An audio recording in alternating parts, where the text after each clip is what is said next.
So good evening. My name is Jim Holmberg. I'm the Filson Historical Society curator. At least that's what they tell me here on the paper. We're so glad that you're joining us in person for tonight's lecture, and welcome to those who are joining us online, because we're also Zooming this to many folks, I'm sure. Thank you for joining us for tonight's lecture, Surveying in Early America, with Daniel L. Patterson and Clinton Terry. This program is presented through the generous support of the National Endowment for the Humanities and its Sustaining the Humanities through the American Rescue Plan initiative. With this support, the Filson will present a series of public programs and launch Resurrecting the First American West, a digital exhibit on the diverse Ohio Valley frontier. And as Dan and Clinton and I were chatting earlier, and Jim Pritchard well knows, sitting there in the back, the Filson has an outstanding pioneer era collection, the finest in the state, and a lot of it has to do with surveying and the people that came into the state, and all the trauma and the drama and the death and success and everything else that they might have. So we're happy that you're here tonight. Surveying is a part of our American history. Dan Patterson is a photographer, graphic designer, and filmmaker. He has published over 40 books, mostly about aviation history. Dan is a lifelong resident of Ohio and has a fascination with the rich history of one of the first states formed after the American Revolution. Clinton Terry teaches American history and liberal studies at Mercer University in Georgia. His research and teaching interests revolve around the social history of economic and technological development in 19th century America. I'll return to moderate questions after the presentation as time permits. If you have a question, please go to the microphone over there to ask your question so everybody can make sure that they can be heard. And we'll also drop into the chat if people ask them via online.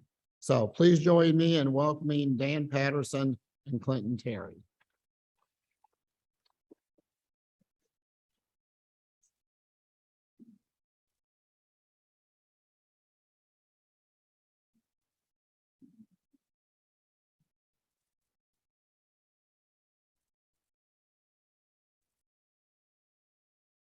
Welcome, everyone. I'm Clinton Terry, professor of history at Mercer University in Macon, Georgia. And this is my colleague and friend, longstanding, Dan Patterson. And we're here to talk about the development of the profession of surveying as it developed over the course of the 18th century. We're focusing on Virginia and ultimately the Northwest Territory, what becomes Ohio. And from about 1730 to about 1800, the profession of surveying develops from something very new to something very established by 1800. Our book, Surveying in Early America, The Point of Beginning, details the process of that development. At the center of this is a person you probably know something about, and that is George Washington. Okay, George Washington is involved in surveying his entire life. And we will talk quite a bit about him here in a little bit.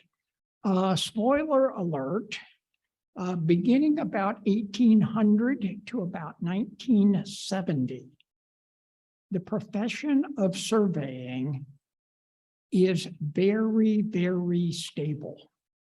There is very little in the way of new technology. There's very little in the way of new methods. And And so we have concentrated on the 18th century component and the development of it. Before we get going, we need to thank the Filson Club, particularly Jim, Scott Scarborough, and Kate Wanke for all their help in doing this. The University of Cincinnati Press, which published the book, and Liz Scarborough, particularly the director of the press. I must personally thank Mercer University for its support and the J.M. Kaplan Fund that gave us a grant to support the publication. So,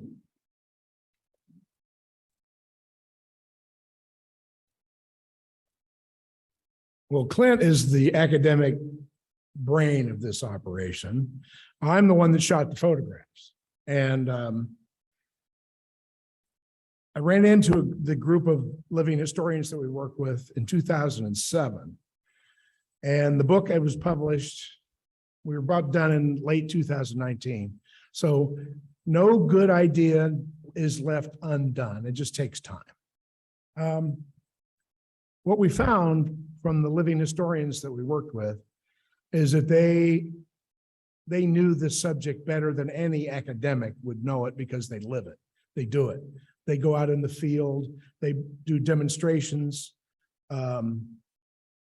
Their adherence to accuracy is remarkable. The guy that runs the group called the Department of the Geographer, before they do any public events, collects all the cell phones and the cameras and watches and everything else they might have. So when they are interpreting a survey done in the 1700s, it's absolutely dead accurate. And that really made my job a lot easier.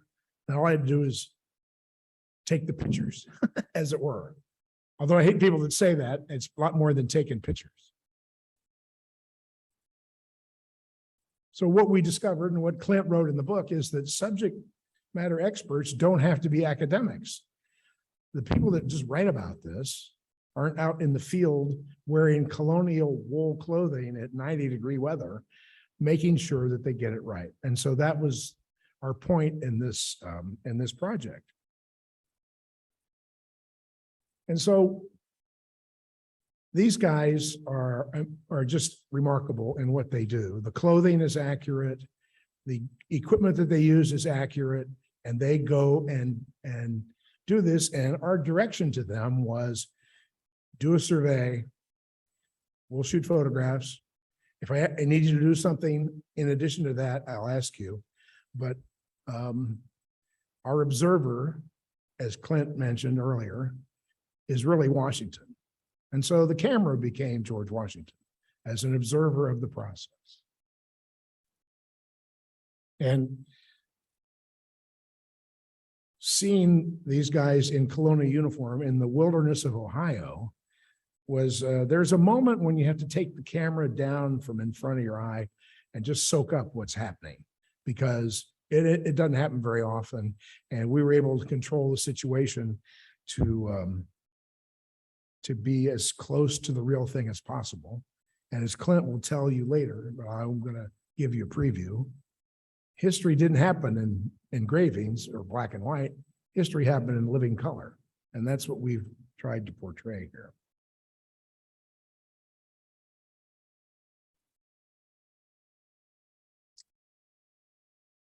These guys also do civilian colonial surveying. And the gentleman on the right is a guy named Paul Brennan, who we couldn't have done this book without him and his counsel and advice. He is a retired professional surveyor from New York State, now lives in Ohio, which we're going to talk about in a minute.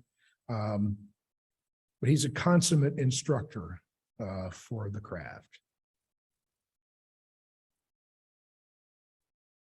And the Department of the Geographer, who's run by this guy, Tony Holworth, they all are part of that group, and they are so They are sworn to be accurate, and we had to actually go prove ourselves to this group before they would agree to work with us, that we weren't just going to make postcards and posters out of this. It was going to be an academic study about the process of surveying. As I said, they live the era in which they are interpreting their subject. They don't eat hot dogs. They don't eat bologna sandwiches. It's just they're dedicated, and the results are what you're going to see in the book.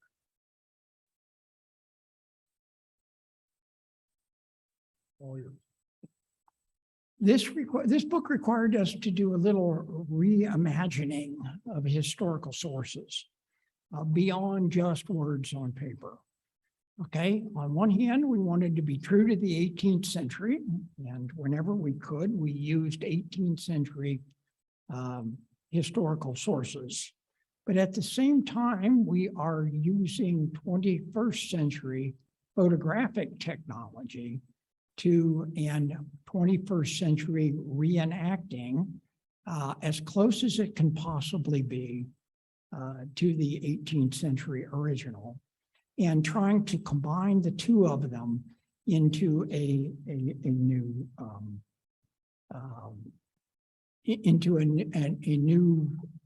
more accurate presentation of the past. And so using the surveyors who are in correct dress, literally to the point of all the clothing is hand stitched, although you can't see that. The pieces of equipment are absolutely true to the period. Even though they may be new, you have been created technologically in the same manner as the old material is concerned, using the exact methods taken from 18th century sources to illustrate the historical record. And so, question that could be raised about this is, can actors and actors be captured and used as primary source material? Obviously, we are making the argument that yes, they can. And of course, these subject matter experts are not necessarily academics. They could be, but for the most part, their focus is on accuracy. Is what they were doing in the field the same as what was done back prior to 1800?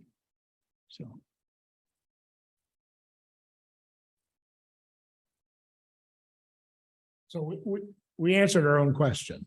Does history have to look old? It does not. It is what we're doing is illustrating what these folks allowed us to observe. The project, which began in 2007, when I called Clint, who we have known each other forever, seems like, and we've been looking for a project to work on together. And I said, I ran into these guys who do historical reenacting of surveying and mapping, and I think we got a project here. And so the years between 2007 and when the book was published, there was a lot of fits and starts and phone calls. But as we were able to gather material for this, we started to put this together. And this represents one of those. We had a lot of support from Colonial Williamsburg, which was invaluable. And when I went down to visit them a few years ago, they pulled out these documents. And the curator of maps and surveying at Williamsburg is a young woman named Katie McKinnon, who didn't look old enough to be who she was, but she handed me this piece of paper, a survey done by George Washington when he was a teenager. I mean, and I said, oh my God, don't I need to wear white gloves? And she said, oh no, we found out that white gloves will tear the paper, so you don't have to wear white gloves. And so that is, when I went to Williamsburg, we found that the answer to our idea for this book was, well, it's about damn time somebody did one like this, an illustrated book about what was going on. And so we got all the support in the world from Colonial Williamsburg, which is a big deal, which did not hurt our relationship with the University of Cincinnati Press either. So we knew that Washington was going to be looking over our shoulder. And my fascination with George Washington goes back to my dad, who took me to Fort Necessity when I was in grade school. But I've gone back to Pennsylvania many times and photographed the pathway that Washington and his men took to get to Fort Necessity, which is the beginning of his military career and the end of his professional surveying career. Fort Necessity is a national monument in Western Pennsylvania. The fort is recreated where they found the post holes from the original stockade, which is pretty small. And then the ranger at Fort Necessity also told me that, you know, the military theory of the 1750s was to build a fort in the bottom of a valley where all the Native Americans of the world can ride down on top of you, which is exactly what happened. And this is where Washington suffered his only military defeat in 1754 at Fort Necessity. His life as a surveyor aided his military career every step of the way. And as the American Revolution began and he became commander in chief, he insisted that they have a department of surveyors and geographers because he needed to know what the land was like he was going to fight on the other side of that hill. And so imagine some general not wanting to know what's on the other side of that hill. That goes to my aviation career, where aviation was all about looking over the side of the hill before everything else happened. You want to talk a little bit about that?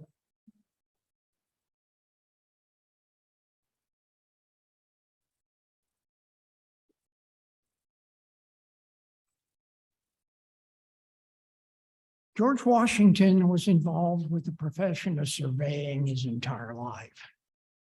Literally, we have documentation that he surveyed at some point in the last month of his life. He may have even surveyed on the second last day of his life. He was that involved in it from the beginning. And he's involved in it in a number of different ways. First of all, he is indeed a surveyor, a professional surveyor. Second, he's a land speculator. He's a military commander, both in his youth. He gets into it as part of his land speculation. And then as a revolutionary, ultimately as leader of the country, and ultimately in his old age as a gentleman farmer and plantation owner. He begins with the Fairfax family. Fairfax family are, through their connections to the crown in England, are proprietors of the northern neck of Virginia. The northern neck is the area south of the Potomac, where the Potomac turns north toward where is now DC. The Fairfax family controlled all that. And the Washingtons were friends with the Fairfax. And it is the Fairfax family that introduces Washington to the profession of surveying. He takes to it very, very well. And by the time by the time he's in his late teens, he is actually doing surveys on his own, getting paid for it. And ultimately, he becomes the surveyor of record for the northern neck of Virginia. The Fairfax family is involved in land speculation. Washington and his half-brother are involved as well. And it is that ultimately gets him involved in the French and Indian War.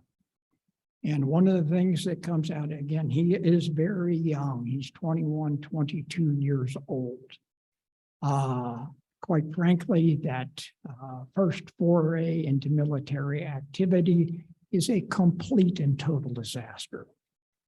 But Washington, who always learned from what was going on in his life, understood that the fiasco was in part because they didn't know where they were and what they were doing. And so it reinforces his connection to surveying. Post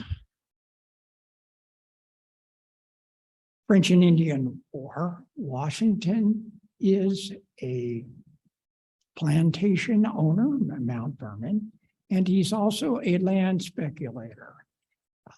Washington is deeply involved in land as a source of wealth. Okay, and this is going to be an important thing going forward, and he is going to do everything he can to accumulate wealth through the acquisition of land. And it's this experience with the Proclamation of 1763 and all that ultimately turns George Washington, a very, very practical man, into a revolutionary. Okay? He's not the kind of guy that you're going to think of as a revolutionary. This guy thinks things through. He's not a philosopher. He's not a dreamer. He's very, very much interested in practical solutions, and the practical solutions, the problem of the British colonial policy made him a revolutionary. And it's tied to his focus on the profession of surveying and his focus on accumulating wealth through land speculation. When he gets into the revolution as the leader of the colonial army, he goes to Congress and specifically gives them a detailed list of what he needs. And part of that is, and the record still exists, was that department of the geographer. Now, probably here we need to say something about the difference between surveying and geography. Okay? A surveyor measures distance and direction for the purpose of creating a small map of a specific parcel of land. A geographer is doing something quite different. A geographer is making a large map, okay, to help people get from one place to the next, to map literally a state, a border, okay? Ultimately, the entire globe. And it is the geographers that really Washington at first had no contact with, that he needs to make the maps to help him defeat the British. And so he goes to Congress, makes his case for the Department of the Geographer, and the Department of the Geographer will be making maps for him throughout the Revolution. Post-Revolution, he is back at Mount Vernon, beginning to speculate in land again, and he answers the call to be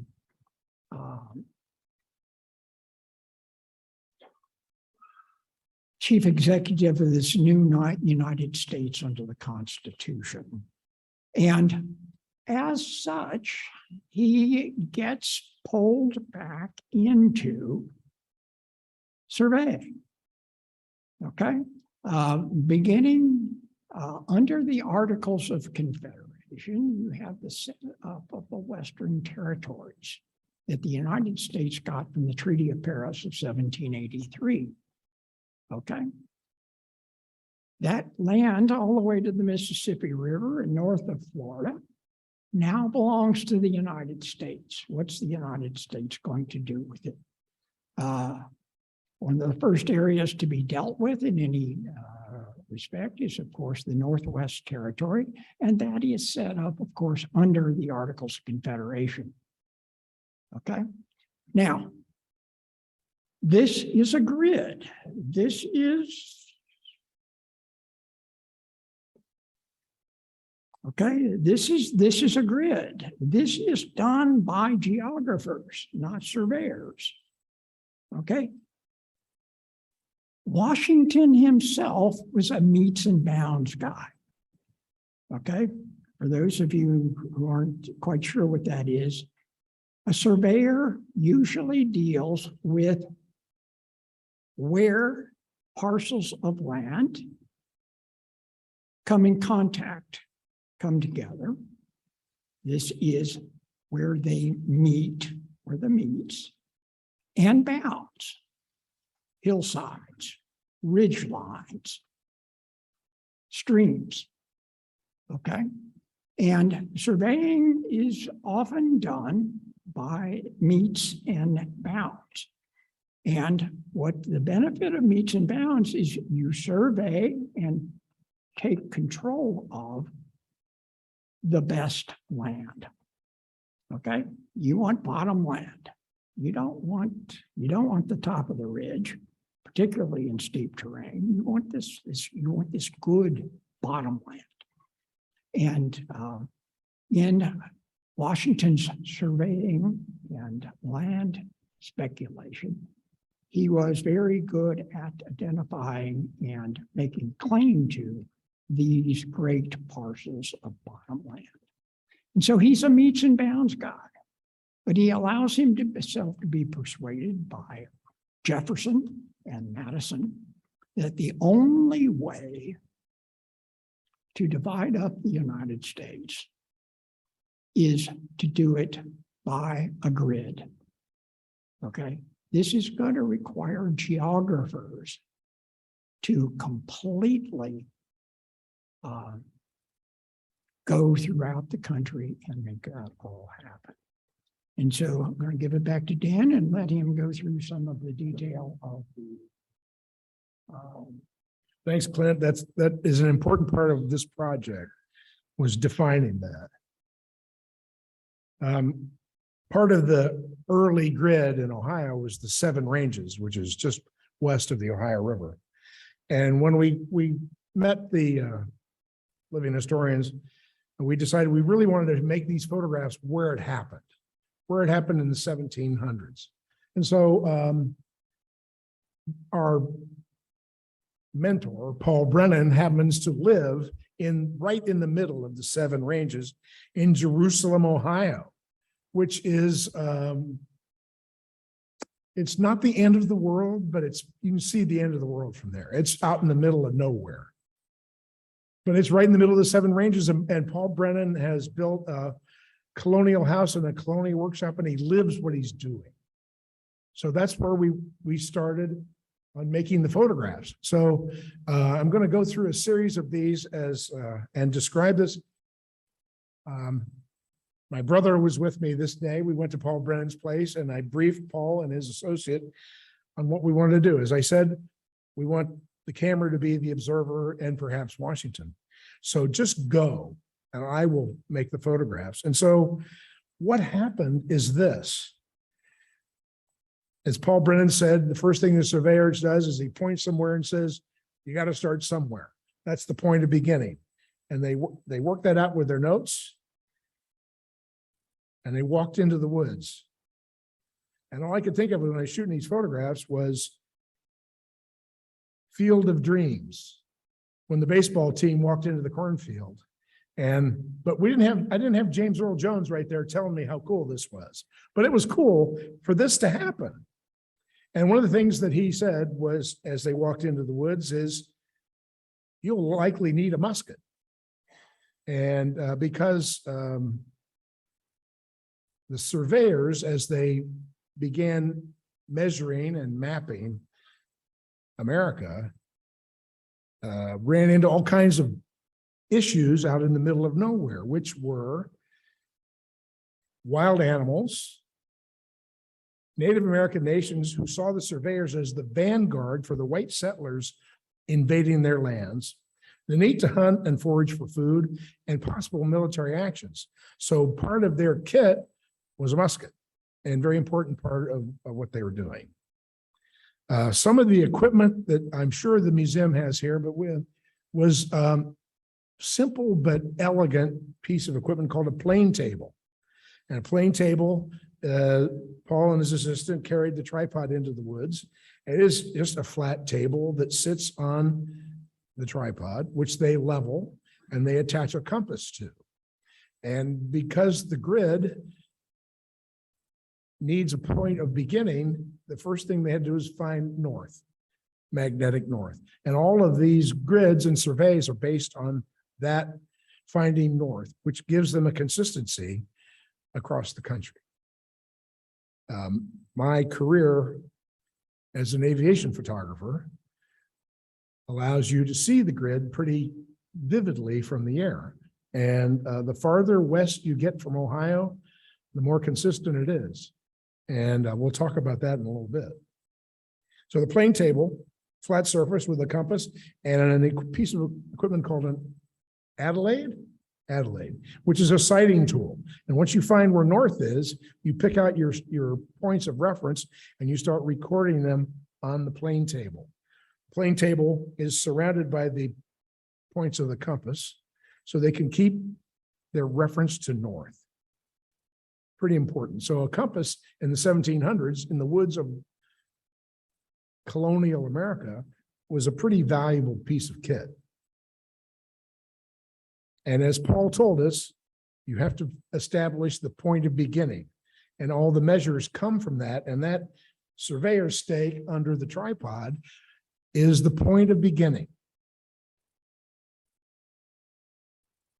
The measuring tools for colonial surveying were a thing called a Gunter's chain. And the Gunter's chain is 100 links, correct? About 8 inches long, 7 point some inches. 7.9, my academic colleague here has the numbers. And so out in the field, the surveyors would go with bundles of chain, surveyors' stakes, which are there with red cloth, and the big, long, tall pole that they would use for sighting from the Adelaide. And that is, and so much of this part of the country was surveyed by 2 guys, or a family, or a farmer and his children, because the action is stretching out the chain. It's a fascinating measure, which I'm going to talk about in a second.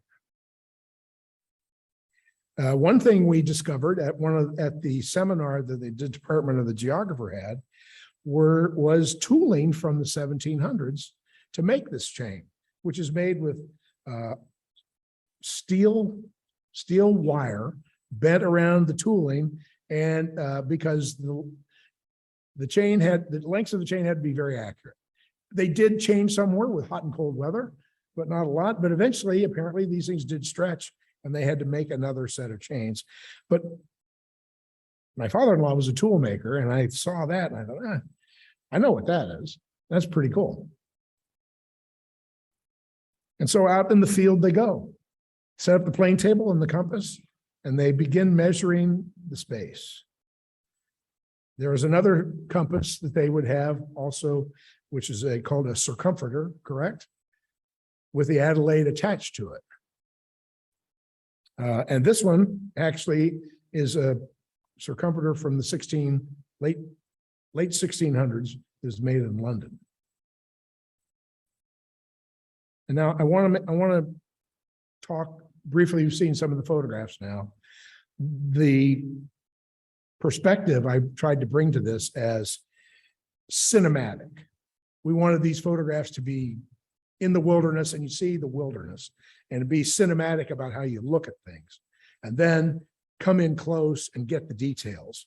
And as Clint said, 21st century cameras really allow you to turn 1700 equipment into lovely, beautiful brass instruments. So Paul demonstrated to us outside of his Colonial workshop the sighting through the Adelaide, and he said sometimes you have to take your pencil, and if there's a hill way over there, you don't want to climb it. Well, you know pretty good idea from the perspective on your pencil how high that hill is, and therefore you create the survey. And the point of beginning from where you measure is also the dot on the piece of paper where you start your drawing. So the point of beginning below the tripod becomes a mark on a piece of paper, and that is really amazing. So then the process is they take the crew of two, one guy on the plane table, the other guy with his notes of what property they were about to survey, and they begin the process of stretching the chain, setting up the poles, and the data is recorded. Not only on the plane table, but in the surveyor's field notes. And the surveyor's field notes are the only, this is amazing, the only permanent record of a Colonial site survey are the field notes made in the field. And I saw in your display case over here, you had a card from a field note from the time period. And that transfer of information written on a piece of paper and those field notes are recorded and preserved in county archives all across the country. And then the process goes to the workshop, the surveyor's office, his studio perhaps, where you take the field notes and this is all of your equipment, and you start to record this onto a formal survey on a piece of paper. And the tools that he uses, some of which are over in that case, are the same drafting tools that we would have bought in high school, Jim, and it's the same thing. It's compasses and pencils, protractors, triangles, and straight edges, and scale rulers. That has not changed. What's changed in the surveying realm after 1970 was satellites and lasers, where one person could then perform an entire survey. The Department of the Geographer in the military fashion did the same thing. They were performing the same functions, but now with a crew of three, they can also measure elevations and take the measurement up a hill. This photograph is important to this process because as we learned, as we did this project, the Gunter's chain, 7.92 inches, is about the span of a man's hand. So if you think about that, this entire country was measured by that, just about 8 inches. And that's a pretty cool thing to think about and a wonderful thing to illustrate because we all have that. And that chain is that. And times 100 is the length. And how many lengths of chain made a mile? We don't know, but believe it, it's true. We do know, but we're nervous. So when I went to Colonial Williamsburg and met Katie McKinnon, she handed me George Washington's personal survey, and then she took me into their research laboratory, which is unbelievably wonderful. And she had on the light table this amazing original hand-colored survey of West Virginia. This is before the American Revolution. And it detailed the parts of West Virginia and along the Ohio River where I've driven 1,000 times. And what I found was in that survey, there was an original color survey of Point Pleasant, West Virginia, a place where Washington went many, many times. So as I said, in the process of doing this book, which took 12 years, one time when I drove through Point Pleasant, West Virginia, I stopped there to shoot some photographs because I knew we were going to need them. Then I found the map at Williamsburg and found out that is exactly the point on that map. And tying that together and essentially walking in Washington's footsteps is what made this project so magic for me, Washington was there. He wasn't just at Independence Hall or Williamsburg. He was at Point Pleasant, West Virginia. And so that made this book for me come to life because he was where we were.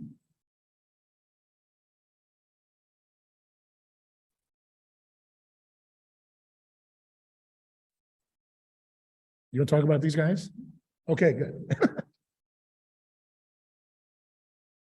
These guys are from the Department of the Geographer, and they are, as we noted, absolutely dedicated to doing this exactly as Washington's surveying unit did. They are, of course, geographers. They are taking into account difference in elevation. Normally, a surveyor does not, unless but here, because of difference in elevation, it is critical to having everything work out. You can see that they are working in a very, very steep section of eastern Ohio, known as Conkle's Hollow in the Hocking Hills. And you can see what is needed to do. Obviously, piece of flat land as opposed to a steep hillside. The difference between point A and point B is significantly different if you go up and over. And so the geographer needs to take that all into consideration. And these reenactors are doing just that. And so they are both dealing with not just distance and direction, but they're dealing with distance, direction, and change of elevation so that the lines on the map are absolutely straight. Okay. And so that when Washington gets that map, he understands not just, oh, it's 3 miles along the trail, it's also a 250-foot change in elevation, up and down and everything like that. And you can see here, they are, they're literally surveying in a canyon. Okay, they are literally surveying in a canyon.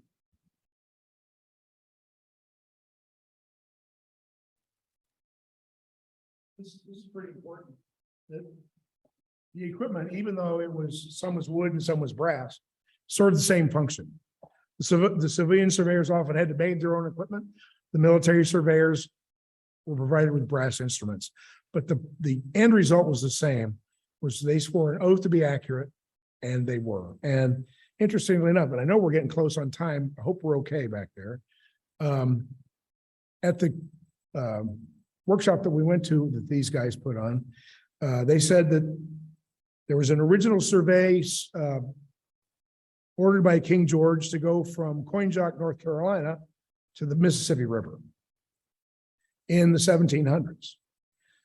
In about 2010, the U.S. Coast Guard redid the survey and found that they were only off by a few miles.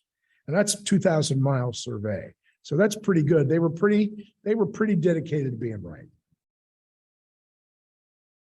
So we, in our search, we went to the Greene County archives and county records and found a pretty interesting story about a plot of land just outside of Cincinnati.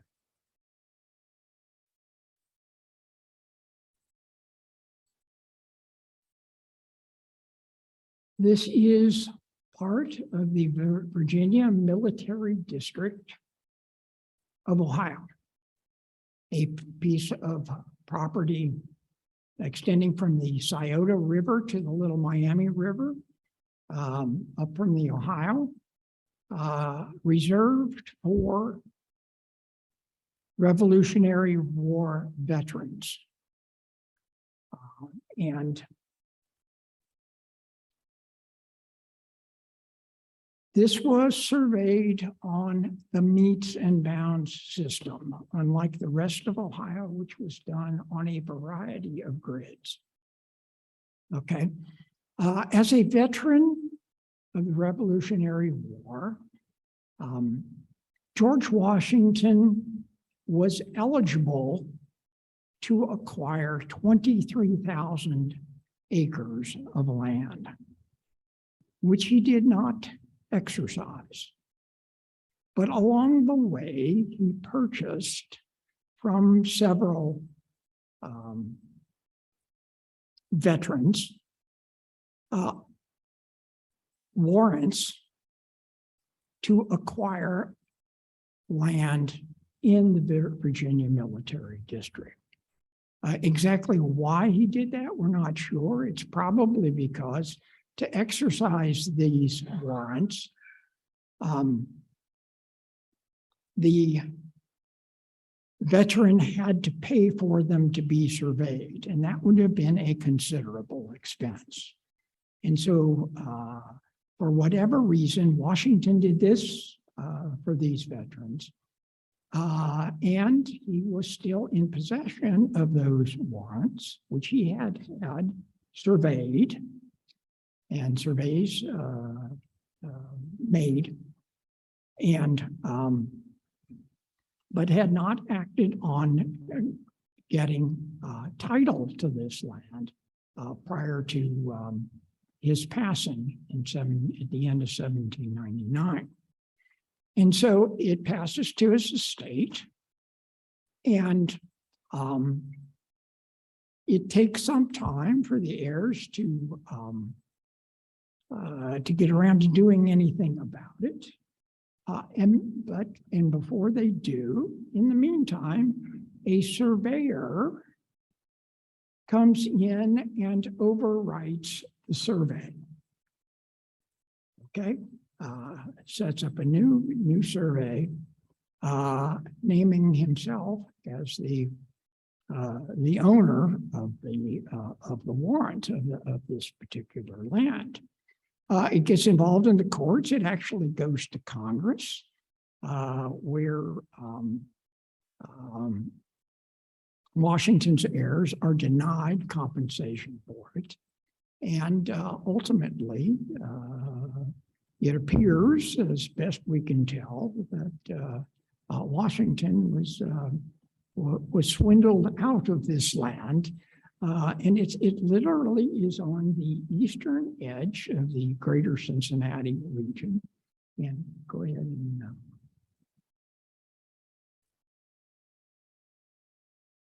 runs along the Little Miami River, east of Cincinnati.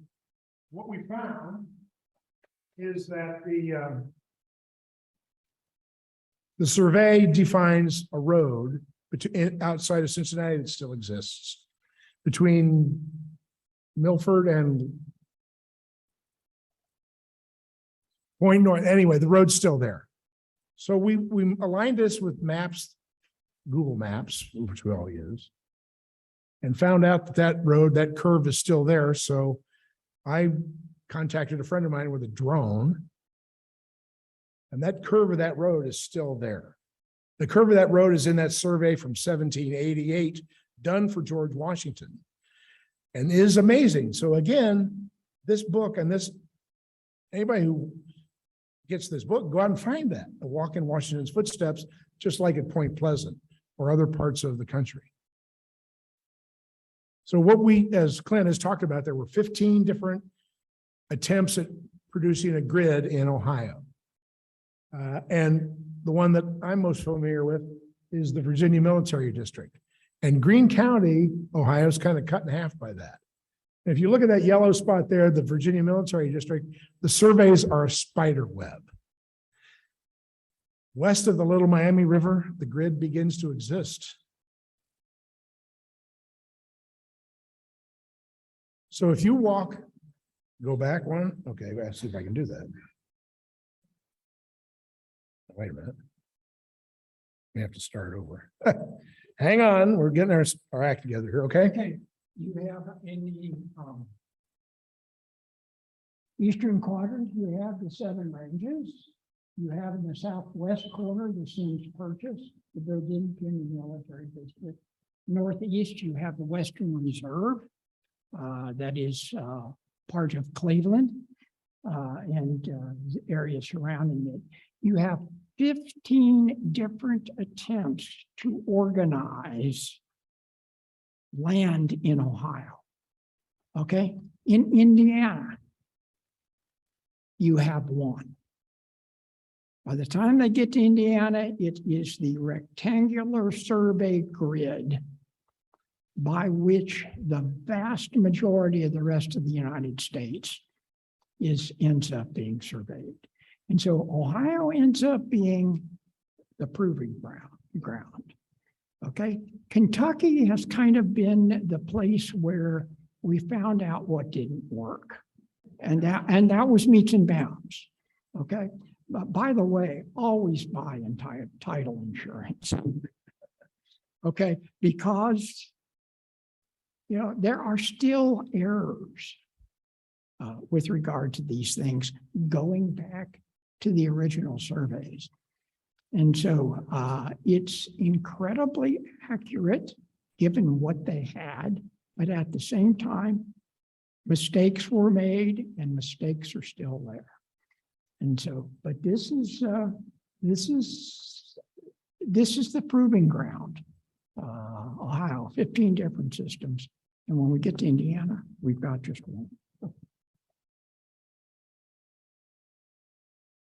That's why he wrote the book. So what you can do in Greene County, Ohio, is you can walk along the Little Miami River and you can stand on the west bank of the river and look east, which I was doing when I shot this photograph. And you're looking at the old world of surveying just across the river. And behind you is the grid, which became the national grid, which goes all the way to the Pacific Ocean. So it's not really walking in Washington's footsteps there, but he had a lot to do with it. So the Little Miami, which is a wonderful place to go for a hike, 250 years earlier, this was the border that defined the measuring of the nation. So in Greene County, east of the Little Miami, proof of this are the roads that you can drive a sports car down, this one called Devil's Backbone in eastern Greene County. West of the Little Miami River, the roads were shot like they followed a cannonball. They are straight up and down, no matter where you're going, the road's going that way. And so you can get in your car and drive on the result of what happened in Ohio. East of the Little Miami and all the way to the Ohio River is a crazy quilt of property surveys. And mostly west of the Little Miami and all the way to the Pacific Ocean, it becomes a predictable grid. So to finish up, the national grid was perfected in Ohio. As Jim said, I've got a lot of history doing aviation photography, and that Ohio-built Waco just happened to be in front of a perfect example of the Ohio grid. And if you fly anywhere in the country and you fly into Denver, and you can see looking east, the grid stretches to the horizon as it does in Oregon. And you can see here how the grid crosses the rivers and the mountains and remains the same because they had to find north first. And finding the North Star creates a consistency in the grid that goes from coast to coast. So Washington was always looking over our shoulder. He was the observer of what we were doing, and actually the camera became Washington, the observer. He was about land ownership, mapping the nation, proving that land was property and property was wealth. Military knowledge of the ground he was facing was essential to his role as commander-in-chief.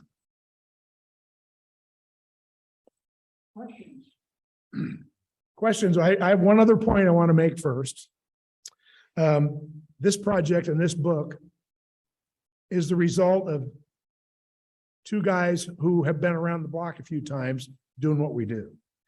And we are not at the end of our career, but we threw everything we knew how to do into that book and this project. Consummate, readable text and photographs that illustrated the process in a cinematic and dramatic way. And so thank you very much for having us, and we'd love to answer some questions. Okay, thank you guys for that fascinating, very interesting talk and kind of putting us out in the woods with Washington and those surveyors. If you do have a question, please come up to the mic. And I guess if we have something from online, y'all go text it to me or something, but come on up here. And then I have a couple of my own questions too after. All right, gentlemen, very interesting talk. Thank you. Thank you. Which came first, the geographers that drew the grid or the surveyors that went out there and said, this is a point of the beginning?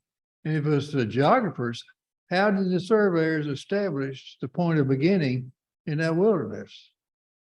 The surveyor is actually first because the surveyor is beginning to lay out property from the moment of first settlement. For example, if you go to New England, the Pilgrims, the Puritans, surveyed parcels of land for purposes of ownership from the beginning. If you go, for example, to Savannah, Georgia, Savannah was laid out and surveyed literally within the first weeks of settlement. Okay. Later on, and of course, this has to go all the way back into Europe. Okay. Europe doesn't use a grid. It uses a number of variations and means and bounds. But ultimately then the geographers are looking to map, for example, the Netherlands or England or parts of England. Okay. And so the geographers are taking it, for example, longer borders, such as the dividing line between Pennsylvania and Maryland, the Mason-Dixon line, for example. This is a line drawn by geographers, and it is a very, very complex process to get that done. Okay, but the surveyor is simply looking at the parcel of land that you want to claim, for example. Okay. I And understand. As that a matter of fact, I'm a retired registered land surveyor. Okay. And, but you've got this, like in Ohio, you've got this grid. So you can't just go out there with your instruments, back in that time and say, there's the point of beginning. How did they determine that they were on the point of the beginning that was in the same as the grid? Thank you. Paul Brennan explained that to us. The job of the surveyor was at times very subjective. And they would pick the point of the beginning that might be a boulder in the ground, which is preferable to a tree which could die, or a stream that would change course. So that it was very subjective. But once they established the point of beginning, they went, and that was just it. They were sworn to be accurate, and they did that the best as they could. Thank you. That answered my. Sure. Thank you. Great question. Yeah, that's actually is a great segue into one from Elizabeth Rinker, who asked, early Kentucky deeds and wills often include descriptions of boundaries like rocks and trees and are not permanent. The good old meets and bounds system. She wants to know, how can we today identify such places accurately, or can we? The professional surveyor that we originally talked to, a guy in Illinois, expanded on that, who said, once you establish the point of beginning, you set a monument. in the ground, which is a benchmark.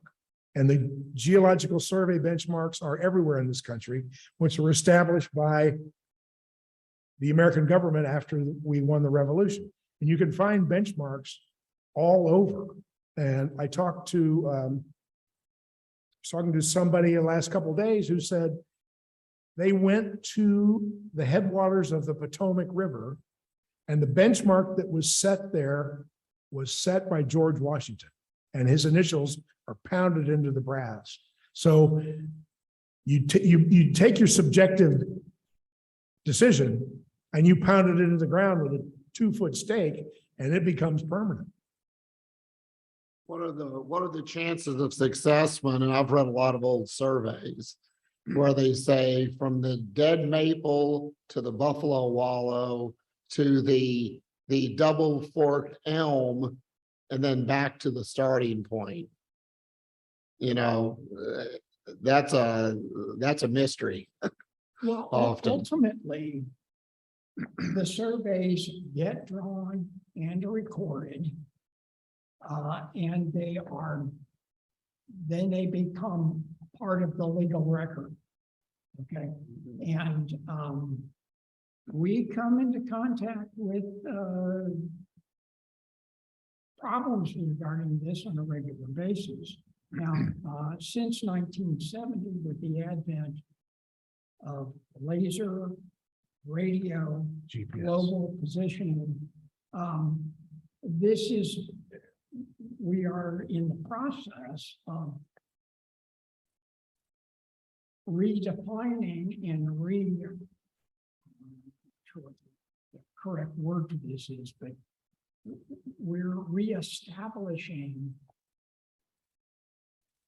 what the earth is. Right. Okay, and so it gets it gets more precise over time.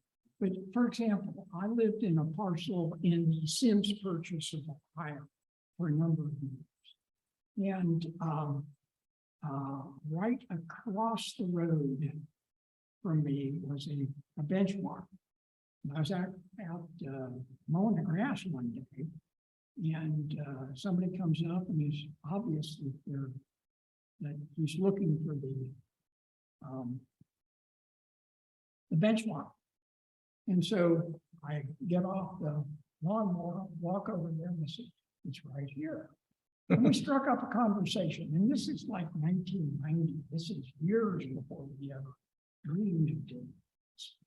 And we got in a conversation about it. He was, verifying the property sale. Now, this is on a grid, okay? And he got talking about it, and I made an offhand question about the accuracy. And he says, oh, we deal with it. He says, for example, right here, we only measure east to west. And the reason we only measure east to west, because if we measure west to east, there's a 6-foot discrepancy. Well, there you go. And he said, if I measure your property west to east, your property line is the center line of the road. He says if he measures it east to west from the previous benchmarks, then it's exactly where it's supposed to be. Okay. Now, I can't verify that it's, what he was saying is absolutely true. But again, this was done on a grid. It's and of course that was the I would assume the basis for that definition of property in that part of Hamilton County. There is a cone of uncertainty, to borrow a weather Yes, term. yeah. Any questions? Any other questions? Then One thing that really is amazing about this, though, is how accurately these guys were. That's exactly right. Okay, I mean, there, a mistake is a mistake, and it's, But when you look at this stuff closely, how many times they got it right? It's pretty amazing. Oh, it is amazing. Here's one for you, and you guys probably already know this, but Lewis and Clark expedition, William Clark cut his teeth, learned surveying, and was an excellent cartographer. Cut his teeth here in Kentucky, probably up in Ohio with the military lands there. He drew maps and surveyed as they went their route from the Mississippi to the Pacific and back, 8,000 miles.